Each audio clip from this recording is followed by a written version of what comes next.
శుభ ఏకాదశి.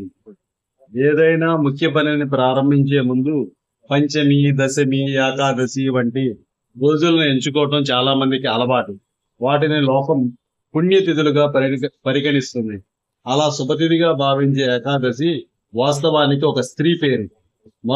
మొరాసురుణ్ణి సంహరించాలన్న శ్రీ మహావిష్ణువు సంకల్పంలో నుంచి ఏకాదశి అనే ఒక స్త్రీ ఆవిర్భవించింది అని భవిష్యోత్తర పురాణం చెబుతోంది. మురాసుర సంహారంలో ఆమె ప్రదర్శించిన సాహసానికి శ్రీహరి ఎంతో ముగ్ధుడయ్యాడు. ఎల్లకాలం నీకు నేను ప్రియమైన దానిగా ఉండాలి అని ఆమె కోరగానే అంగీకరించాడు. ఈ కారణంగానే ఏకాదశికి హరిప్రియ అని పేరు వచ్చింది. ముందు యుగాల్లో బయట బాహాటంగా సంచరించిన రాక్షసులు కలియుగం నాటికి మనుషుల హృదయాల్లో దూరి ఆలోచన రూపంలో స్థిరపడ్డారు. మనిషి స్వభావంలోంచి తొంగి చూసే దురాచారాలన్నీ వాస్తవానికి మురాసురుడి అంశలే. అసూయ, ద్వేషాలు, అలవిమాలిన అహంకారాలు, అరిషడ్వర్గాల విశృంఖల వ్యవహారాలు ఇవన్నీ మురాసురుడి అనుచర గణాలు.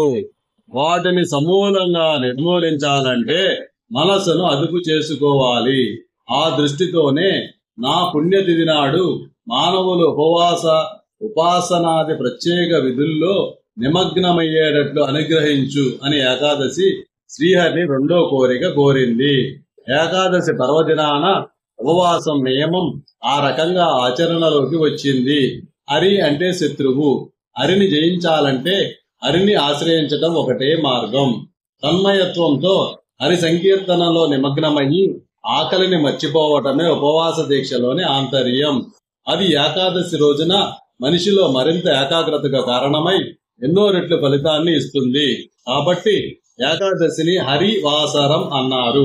హరినామ స్మరణం, ఉపవాస నియమం ఏకాదశి పూట మనిషి విద్యుక్త ధర్మాలయ్యాయి. కొత్త సంవత్సరం వానకారుతో ప్రారంభం కావటం వైదిక కాలం నాటి ముచ్చట. అందుకే సంవత్సరానికి వర్షం అని పేరు వచ్చింది. ప్రతి ఋతువును ప్రత్యేక యజ్ఞ యాగాదులతో ఆరంభించటం ఆనాటి కాలంలో ఆనవాయితీ. యతులు, పీఠాధిపతులు, ఆచార్యులు పాటించే చాతుర్మాస్య దీక్షలు ఆ పరంపరలోవి. ఆషాఢ శుద్ధ ఏకాదశికి తొలి ఏకాదశి అని పేరు. ఇది ఆయా ఆధ్యాత్మిక గురువుల చాతుర్మాస్య దీక్షలకు శుభ ఆరంభం. ఈ దినం బుద్ధుడు సైతం చాతుర్మాస్య వ్రతాన్ని ఆచరించినట్లుగా జాతక కథలు చెబుతున్నాయి. జైన సాంప్రదాయంలోనూ ఈ ఆచారం ఉన్నట్లుగా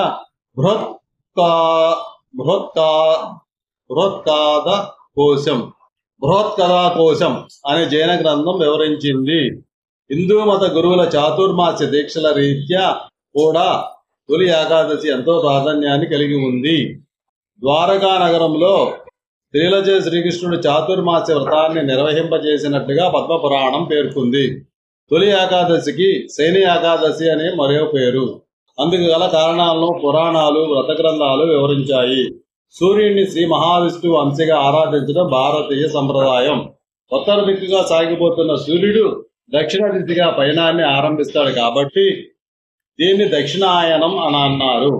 ఈ రోజు నుంచి రవిబింబం దక్షిణ దిక్కుగా వాలడాన్నే విష్ణువు నిద్రకు ఉపక్రమించడంగా సంకేతించారు. శేషపాన్పుపై ఆయన పవళించే రోజు కాబట్టి ప్రథమ ఏకాదశిని శయని ఏకాదశి లేదా దేవశయని అని పిలుస్తారు. తొలి ఏకాదశి గల రకరకాల పేర్లు వెనక అంతరార్థాలను గమనిస్తే ఇది ఎంతటి పుణ్యదినమో తెలుస్తుంది. నేడు పాటించవలసిన విధి విధానాల పట్ల, నియమ నిష్టల పట్ల గురి కుదురుతుంది. మనిషి దశను మార్చగల తిథి ఏకాదశి.